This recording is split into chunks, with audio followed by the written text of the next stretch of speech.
ಮೊದಲನೆಯ ಮಹಾಯುದ್ಧದ ನಂತರ ಯುದ್ಧವನ್ನು ತಡೆಗಟ್ಟಲೆಂದೇ ಸ್ಥಾಪಿಸಲ್ಪಟ್ಟ ರಾಷ್ಟ್ರಗಳ ಸಂಘವು ತನ್ನ ಕಾರ್ಯದಲ್ಲಿ ಫಲಪ್ರದವಾಗಲಿಲ್ಲ.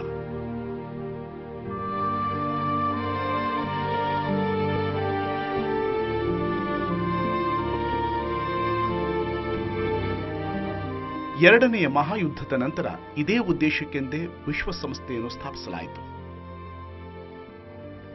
ಈ ಸಂಸ್ಥೆಯ ರಚನೆಯಲ್ಲಿ ಪ್ರಮುಖ ಪಾತ್ರ ವಹಿಸಿದವರೆಂದರೆ ಅಮೆರಿಕದ ಅಧ್ಯಕ್ಷ ಎಫ್.ಡಿ. ರೂಸ್ವೆಲ್ಟ್, ಇಂಗ್ಲೆಂಡ್ನ ಪ್ರಧಾನಿಯಾಗಿದ್ದ ವಿನ್ಸ್ಟನ್ ಚರ್ಚಿಲ್ ಹಾಗೂ ರಷ್ಯಾ ದೇಶದ ಸ್ಟಾಲಿನ್. ಈ ನಾಯಕರು 1945ರಲ್ಲಿ ಜರುಗಿದ ಯಾಲ್ಟಾ ಸಮ್ಮೇಳನದಲ್ಲಿ ವಿಶ್ವಸಂಸ್ಥೆ ಸ್ಥಾಪಿಸಲು ನಿರ್ಧಾರ ತೆಗೆದುಕೊಂಡರು. ಈ ನಿರ್ಧಾರದಂತೆ ಅಕ್ಟೋಬರ್ 24, 1945ರಂದು ಈ ಸಂಘವು ಅಸ್ತಿತ್ವಕ್ಕೆ ಬಂತು. ಇದರ ಪ್ರಧಾನ ಕಚೇರಿ ನ್ಯೂಯಾರ್ಕ್ ನಗರದಲ್ಲಿದೆ. ಒಂದು ದೇಶದ ಅರ್ಥವ್ಯವಸ್ಥೆಯನ್ನು ಮಾನವನ ದೇಹಕ್ಕೆ ಹೋಲಿಸಿದರೆ ಕೃಷಿ ಮತ್ತು ಕೈಗಾರಿಕೆಗಳು ಅದರ ಬೆನ್ನುಮೂಳೆ ಹಾಗೂ ಮಾಂಸಖಂಡಗಳಿದ್ದಂತೆ. ಅದೇ ರೀತಿ ಸಾರಿಗೆಯು ದೇಹದಲ್ಲಿನ ನರಮಂಡಲದಂತಿದೆ.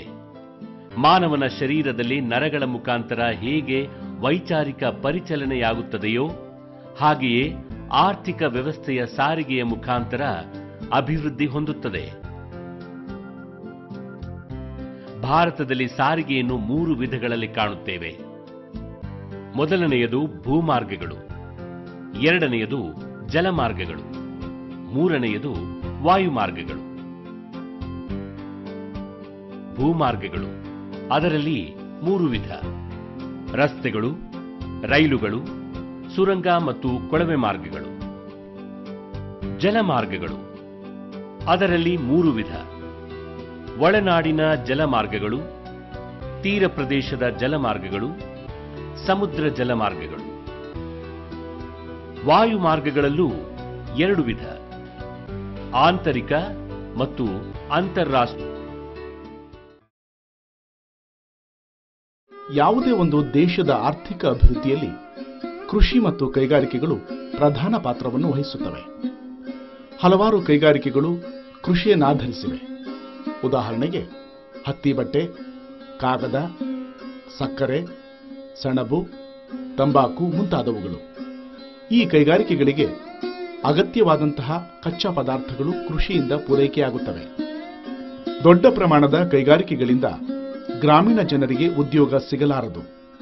ಗ್ರಾಮಾಂತರ ಪ್ರದೇಶಗಳಲ್ಲಿ ಗೃಹ ಮತ್ತು ಸಣ್ಣ ಕೈಗಾರಿಕೆಗಳ ಸ್ಥಾಪನೆಗೆ ಹೆಚ್ಚು ಆದ್ಯತೆ ಕೊಡಬೇಕಾಗುತ್ತದೆ. ಇಂತಹ ಕೈಗಾರಿಕೆಗಳು ಗ್ರಾಮಾಂತರ ಪ್ರದೇಶಗಳಲ್ಲಿ ಮೊದಲಿನಿಂದಲೂ ಕಂಡುಬರುತ್ತಿದ್ದವು. ಇವುಗಳ ಅಭಿವೃದ್ಧಿಗೆ ಭಾರತವು ಸ್ವತಂತ್ರವಾದ ಮೇಲೆ ಹೆಚ್ಚು ಪ್ರೋತ್ಸಾಹ ಕೊಡಲಾಗುತ್ತಿದೆ.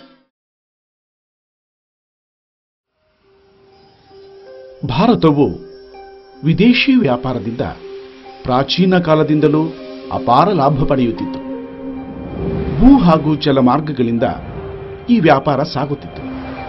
ಭಾರತದ ವಸ್ತುಗಳಾದ ಹತ್ತಿ ಬಟ್ಟೆ, ಮೆಣಸು, ಏಲಕ್ಕಿ, ಲವಂಗ ಹಾಗೂ ದಾಲ್ಚಿನ್ನಿಗಳಂತಹ ಮಸಾಲೆ ಪದಾರ್ಥಗಳು, ವಜ್ರ, ರೇಷ್ಮೆ, ಮುತ್ತು, ಶ್ರೀಗಂಧ ಮುಂತಾದ ವಸ್ತುಗಳು ವಿದೇಶಗಳಿಗೆ ರಫ್ತಾಗುತ್ತಿದ್ದವು.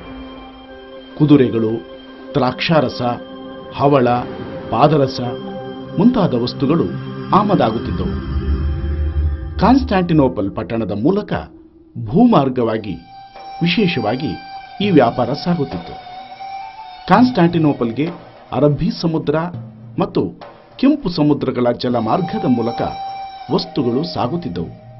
ಯುರೋಪ್ನ ಮಾರುಕಟ್ಟೆಗೆ ಹೀಗೆ ಸಂಪರ್ಕವಿತ್ತು.